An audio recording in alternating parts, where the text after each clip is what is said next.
Hey guys, welcome back to my YouTube channel Ruchi codes. तो कैसे हैं आप सभी। पिछले वीडियोस में हमने एक्सेप्शन के बारे में पढ़ा, कैसे हैंडल करते एक्सेप्शन को वो देखा, साथ ही हमने एरर और एक्सेप्शन का डिफरेंस भी देखा एंड इसके साथ हमने एक्सेप्शन के टाइप्स भी देखे, चेक्ड और अनचेक्ड एक्सेप्शन को भी देखा।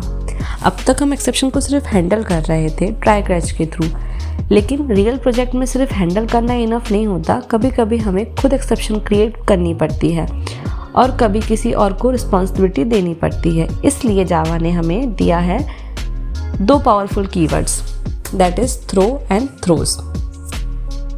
आज के वीडियो में हम सीखेंगे थ्रो क्या होता है एंड थ्रोज क्या होता है और दोनों में एग्जैक्ट डिफरेंस क्या है। सबसे पहले हम बात करते हैं थ्रो की। थ्रो कीवर्ड का यूज़ मैन्युअली एक्सेप्शन जनरेट करने के लिए होता है। सिंपल वर्ड्स में प्रोग्रामर खुद एक्सेप्शन एक्सप्लिसिटली थ्रो करता है। एंड अगर थ्रोज की बात करें तो थ्रोज कीवर्ड का यूज़ मेथड डिक्लेरेशन के टाइम होता है, जब हम कहना चाहते हैं ये एक्सेप्शन मैं हैंडल नहीं करूँगा, जो मेथड मुझे कॉल करेगी वो हैंडल करेगी। अभी हम थ्रो एंड थ्रोज का रियल लाइफ एग्जाम्पल देखते हैं। जैसे फॉर एग्जाम्पल, अगर टीचर स्टूडेंट को क्लास से बाहर निकाल देती है तो हम थ्रो का यूज़ करेंगे, बिकॉज टीचर जो है उस प्रॉब्लम को खुद हैंडल कर रही है। लेकिन अगर टीचर बोलती है कि प्रिंसिपल डील करेगा तो हम यूज़ करेंगे थ्रोज का, क्योंकि वो खुद ना डील करके किसी और को बोल रही है कि आप इसको हैंडल करो। ऐसे ही अगर हम एक और एग्जांपल देखते हैं, थ्रो का देखते हैं सबसे पहले। जैसे कि बैंक कैशियर जो है वो इमीडिएटली रिजेक्ट कर देता है आपके फॉर्म को, बोल देता है फॉर्म गलत है, सबमिट नहीं होगा। या फिर थ्रोज का कब यूज़ करेंगे, जब कैशियर बोलता है मैं हैंडल नहीं कर सकता, मैनेजर डिसाइड करेगा। अगर इसको वन लाइन में बोलें तो थ्रो का मतलब है कि जो भी एक्शन है वो यहीं पर होगा, और थ्रोज का मतलब होता है कि इसको मैं हैंडल नहीं करूँगा, इसको मेथड्स हैंडल करेगी, इसको आगे भेज दो हैंडल होने के लिए। अभी हम देखते हैं कि सिंटैक्स क्या क्या होता है थ्रो का एंड थ्रोज का। यहाँ पर हम जो पुरानी फाइल्स है उनको क्लोज कर देंगे। अभी यहाँ पर हम एक क्लास बनाएंगे जिसको मैं नाम दे रही हूँ वोटिंग। अब इसमें क्या हो रहा है, इसमें हमें बताना है कि अगर एज जो है वो 18 से कम है तो एक्सेप्शन थ्रो करो। यहाँ पे हम लिखेंगे पब्लिक स्टैटिक वॉइड मेन, इसके ऊपर एक बनाते हैं method static void check age, जो कि चेक करेगा एज एंड एज। अगर एज जो है वो 18 से कम है तो आपको क्या करना है, थ्रो करना है। क्या थ्रो करना है, exception, new arithmetic exception. Exception क्या है, not eligible for vote, for voting.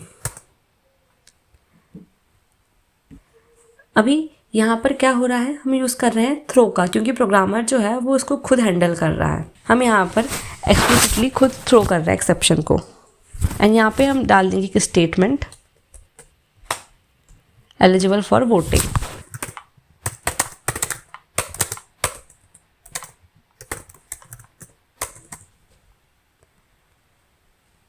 यहाँ पे हम इस मेथड को कॉल कराते हैं चेक एज। हमने दे दी एज 16, इसको अब कराते हैं रन। यहाँ पर क्या आ रहा है, exception in thread main java.lang.arithmetic exception not eligible for voting. अगर यहाँ पे मैं डालती हूँ 18, अभी इसको हम कराते हैं रन, तो यहाँ पे आ गया eligible for voting, because age जो है वो 18 के इक्वल है। यहाँ पर जब हमने यहाँ पे 16 लिया था तो हमें एरर मिली थी कि नॉट एलिजिबल फॉर वोटिंग। यहाँ पर प्रोग्रामर ने खुद एक्सेप्शन क्रिएट की, जिसको जेवीएम ने थ्रो की, एंड देन प्रोग्राम टर्मिनेट हो गया। थ्रो जो होता है वो एक ऑब्जेक्ट के साथ यूज होता है। अभी हम देखते हैं कि हम थ्रो कीवर्ड को ट्राई कैच के साथ में कैसे यूज करते हैं। अगर मैं चाहूँ कि मुझे यहाँ पे डालना है, मैंने जैसे यहाँ डाल दिया, पहले तो मैंने 16 कर दिया इसको, यहाँ पे मैंने लगाया ट्राई,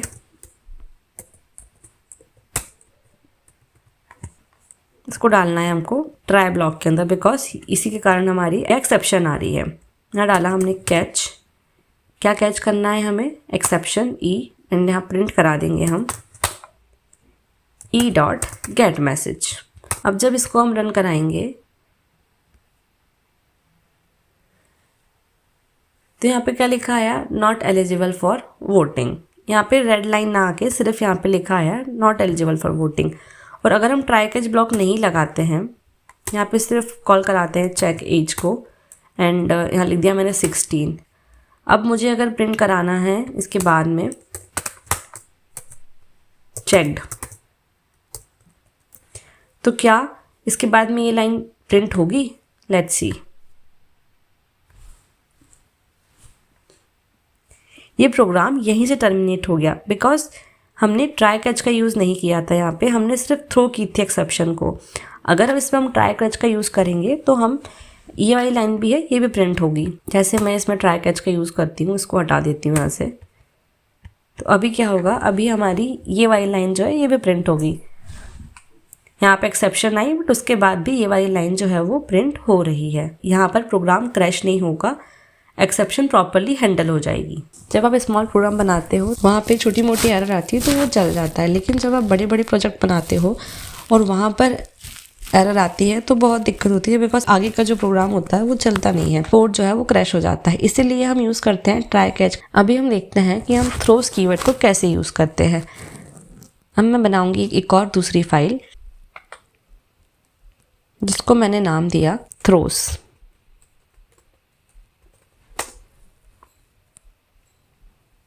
यहाँ पर सबसे पहले हम बनाएंगे मेन मेथड, फिर उसके बाद में एक बनाएंगे मेथड स्टैटिक वॉइड डिवाइड।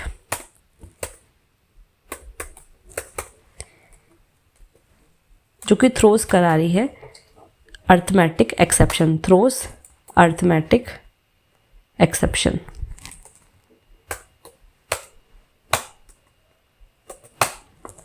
यहाँ पे क्या होगा कि जैसे फॉर एग्जांपल हमने int a is equal to ले लिया 10। अब इसको अगर डिवाइड करते हैं हम 0 से तो यहाँ पे एक्सेप्शन आएगी। क्या एक्सेप्शन आएगी? Arithmetic exception. और जैसे मैं इसको प्रिंट कराती हूँ डिवाइड को, तो देखते हैं कैसे थ्रो करता है एक्सेप्शन को। तो यहाँ पे क्या लिखा आ गया? Exception in thread mean arithmetic exception divide by 0। यहाँ पर क्या हुआ? यहाँ पर मेथड ने बोला कि मैं इसको हैंडल नहीं करूँगी, देन JVM का एक्सेप्शन मिला एंड देन JVM ने प्रोग्राम टर्मिनेट कर दिया। थ्रो में क्या हो रहा था? प्रोग्रामर जो है वो खुद एक्सप्लिसिटली एक्सेप्शन को हैंडल कर रहा था, लेकिन यहाँ मेथड जो है वो हैंडल नहीं कर रही है। अभी इसको हम हैंडल करते हैं with the help of try catch. यहाँ पे हम लिखते हैं, जिस कोड में प्रॉब्लम आ रही है उसको हम लिखेंगे ट्राई के अंदर, एंड देन लिखेंगे हम क्या करना है? कैच एक्सेप्शन ई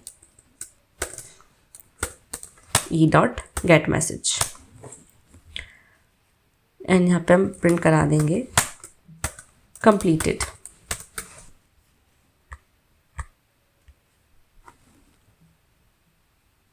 तो यहाँ पे क्या हुआ?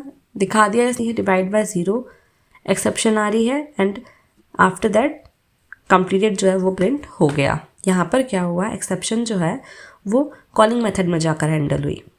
थ्रो जो होता है उसको हम यूज़ करते हैं इनसाइड मेथड, एंड थ्रोज जो होता है उसको हम यूज़ करते हैं मेथड के डिक्लेरेशन में। थ्रो जो होता है वो थ्रो करता है सिर्फ एक एक्सेप्शन को, लेकिन थ्रोज जो होता है वो डिक्लेयर करता है मल्टीपल एक्सेप्शन को। जैसे अगर मैंने यहाँ लिख दिया comma array index out of bound exception, तो भी एरर नहीं आएगी, ये मल्टीपल एक्सेप्शन को हैंडल कर सकता है। लेकिन थ्रो जो होता है वो सिर्फ हैंडल करता है एक एक्सेप्शन को। थ्रो का यूज़ करते हैं हम ऑब्जेक्ट के साथ में, एंड थ्रोज का यूज़ करते हैं हम विथ क्लास नेम। थ्रो जो होता है वो मैन्युअली एक्सेप्शन थ्रो करता है, लेकिन थ्रोज जो होता है वो अपनी रिस्पॉन्सिबिलिटी को ट्रांसफ़र कर देता है, वो खुद एक्सेप्शन को हैंडल नहीं करता है। अभी कुछ क्वेश्चंस आते हैं कि can we use throw without try catch? क्या हम थ्रो का यूज़ कर सकते हैं बिना ट्राई कैच के? तो हाँ, हम थ्रो का यूज़ कर सकते हैं बिना ट्राई कैच के, जो हमने पहले देखा। थ्रोज का भी हम यूज़ कर सकते हैं without try catch. And then question is can we throw checked exception? Yes, हम थ्रो कर सकते हैं चेक्ड एक्सेप्शन को, लेकिन उसको हमें हैंडल या डिक्लेयर करना पड़ता है। And next question is how many exception throws can declare? तो मल्टीपल। अभी हम देखते हैं कि हम चेक्ड और अनचेक्ड एक्सेप्शन को कैसे थ्रो करते हैं।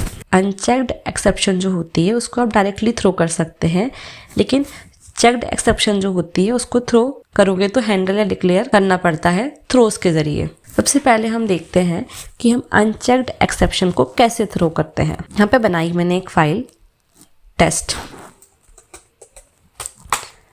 अभी टेस्ट के अंदर हमने बनाई एक मेथड स्टैटिक वॉइड। यहाँ पर हम स्टैटिक क्यों बना रहे हैं मेथड को? क्योंकि हमें इसका ऑब्जेक्ट क्रिएट नहीं करना पड़े, इसको हम डायरेक्टली कॉल कर लें, इसलिए इसको हम स्टैटिक बना रहे हैं। यहाँ पे लिया हमने स्टैटिक वॉइड डिवाइड, लिया int a comma int b। यहाँ पे हमने दिया इफ़ अगर b जो है वो डबल इक्वल टू होगा 0 के, तो क्या करना है, हमें थ्रो करना है new arithmetic exception can not divide by 0।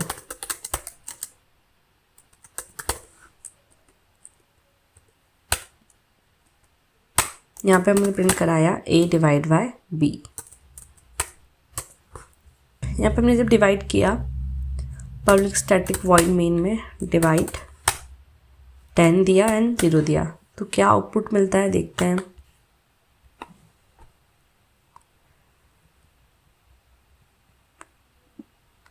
यहाँ पे हमको मिल गया exception can not divide by 0। Unchecked exception जो होती है उसके लिए थ्रोस लिखना कंपलसरी नहीं होता है। अभी हम देखते हैं कि हम चेक्ड एक्सेप्शन को कैसे थ्रो करते हैं। इसी में देख लेते हैं हम। मैंने यहाँ बनाई स्टैटिक वॉइड रीड फाइल जो कि करा रही है throws IO exception, input output exception, जो थ्रो करा रही है new IO exception file not found.